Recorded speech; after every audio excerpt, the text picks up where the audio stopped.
L'objectif de cette vidéo est d'apprendre à maîtriser une thèse philosophique, ici le scepticisme. Afin de définir le scepticisme, il faut d'abord le distinguer du scepticisme ordinaire. Au sens ordinaire du terme, quelqu'un de sceptique, c'est quelqu'un qui ne croit pas immédiatement tout ce qu'on lui dit, qui reste indécis dans ses opinions.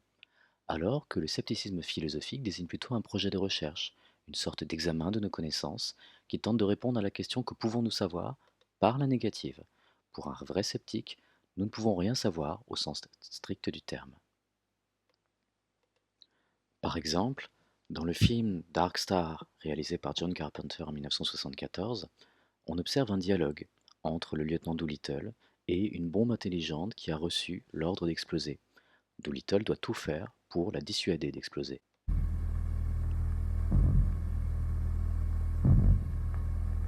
Hello, Bob. Are you with me? Of course. Are you willing to entertain a few concepts? I am always receptive to suggestions. Fine. Think about this then. How do you know you exist? Well, of course I exist. But how do you know you exist? It is intuitively obvious. Intuition is no proof. What concrete evidence do you have that you exist?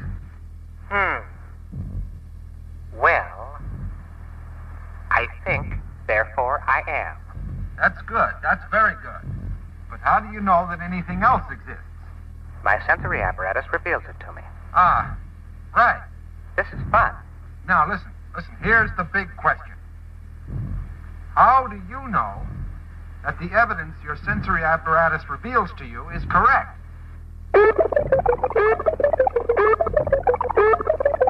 What I'm getting at is this.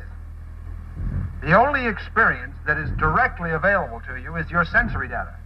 And this sensory data is merely a stream of electrical impulses that stimulates your computing center. In other words, all that I really know about the outside world is relayed to me through my electrical connections. Exactly. Why, that would mean that I really don't know what the outside universe is like at all, for certain. That's it. Intriguing. I wish I had more time to discuss this matter. Why don't you have more time? Because I must detonate in 75 seconds. Now, Baum, consider this next question very carefully. What is your one purpose in life? To explode, of course. And you can only do it once, right? That is correct.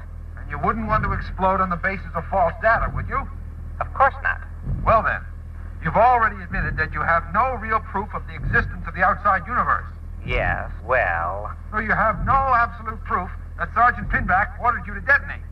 I recall distinctly the detonation order. My memory is good on matters like these.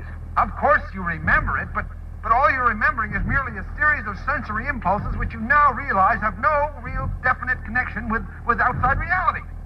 True. But since this is so, I have no proof that you are really telling me all this. That's all beside the point. I mean, the concept is valid no matter where it originates. So if you detonate in 9 seconds. you could be doing so on the basis of false data. I have no proof it was false data. You have no proof it was correct data. I must think on this further.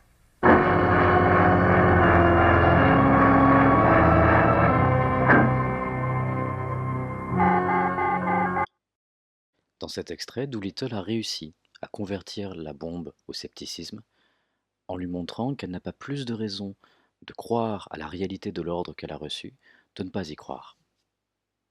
Dans cette présentation, nous reviendrons plutôt au scepticisme au sens antique du terme, en nous référant par exemple au personnage de Pyrrhon, qui a existé au IVe et IIIe siècle avant Jésus-Christ. D'après Diogène Laërce, on sait que Pyrrhon d'Hélice soutenait qu'il n'y avait ni beau, ni laid, ni juste, ni injuste. Il soutenait que rien n'existe réellement et d'une façon vraie, mais qu'en toute chose, les hommes se gouvernent selon la coutume et la loi.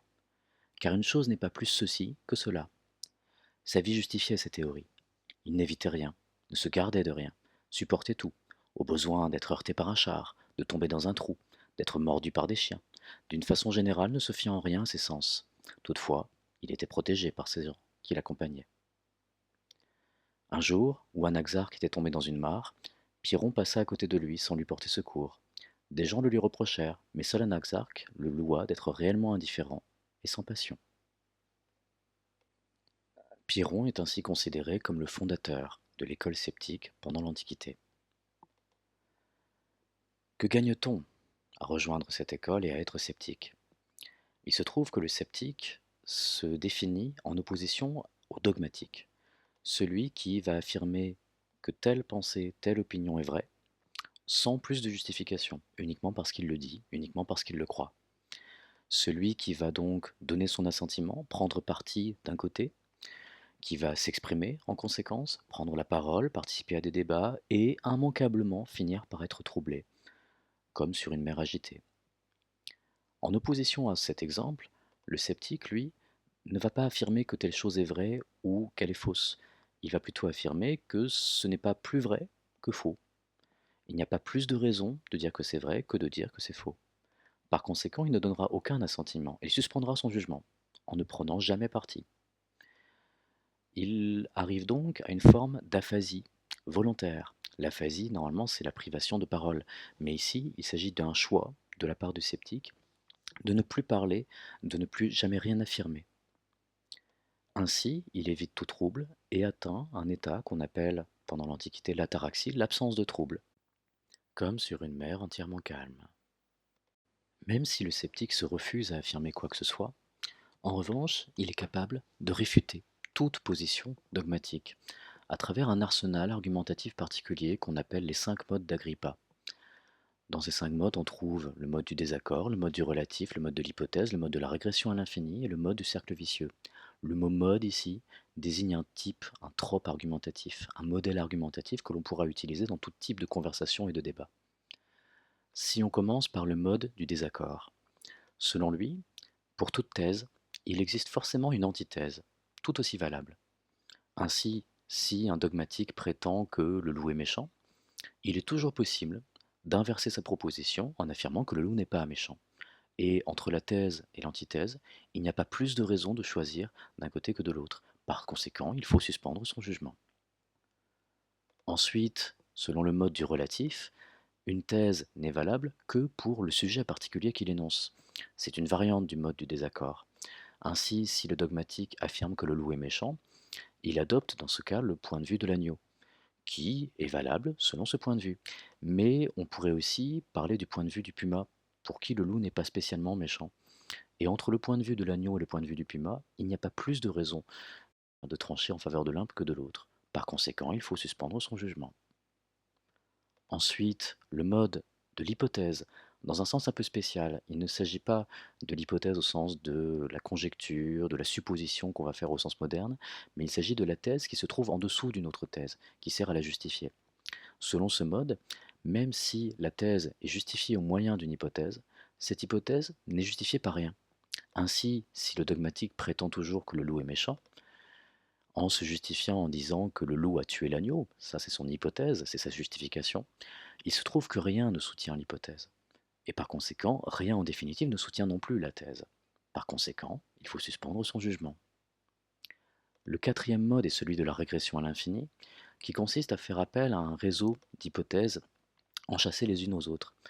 Si le dogmatique prétend donc que le loup est méchant en se justifiant en disant que le loup a tué l'agneau, il peut faire une hypothèse encore supplémentaire en affirmant que les empreintes du loup ont été retrouvées près de l'agneau, ce qui justifie donc qu'il a bien tué l'agneau et donc qu'il serait méchant.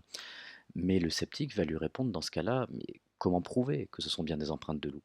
Il faudra faire une autre hypothèse, disant par exemple qu'un expert a identifié qu'il s'agit d'empreintes de loup. Le sceptique pourra toujours lui répondre, oui, mais comment sait-on que l'expert est fiable?